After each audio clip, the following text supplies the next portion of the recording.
Let's wrap the perfect holiday gift box. I like to start by cutting my paper to fit my box. It makes it easier to get clean lines and crisp folds if you don't have a ton of extra paper that you're working with. Make sure you line up the edges of your box to be parallel with the edge of the paper.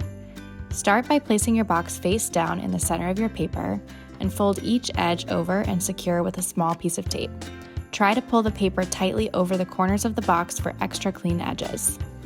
Now let's work on the two sides of the box. Take the two shorter ends and fold them inwards so the edge lays flat on the side of the box. Secure both sides with a small piece of tape. Now you'll fold the remaining paper inwards to create an envelope shape on the sides. I like to pre-crease the paper before I fold in and fold the edge of the paper before the final piece of tape for an extra clean look. The second side is always easier because you can set the gift down on the side you've already taped so you have a flat working surface.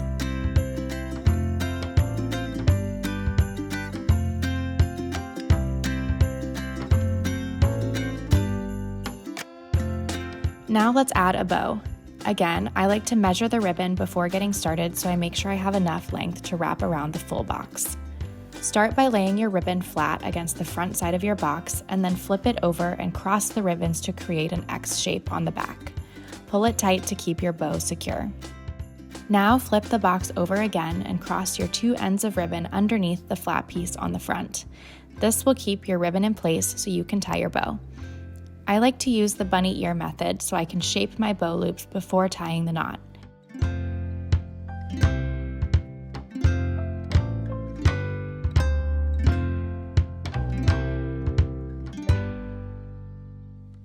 Once the knot is secure, you can play with the size and placement of the ears and tails until you're happy with your final look. Some ribbons are easier to work with than others. A wired ribbon will be the easiest to manipulate, and velvet can be a lot trickier. Shop these exclusive wrapping paper prints and our favorite ribbons to match at the link in the description.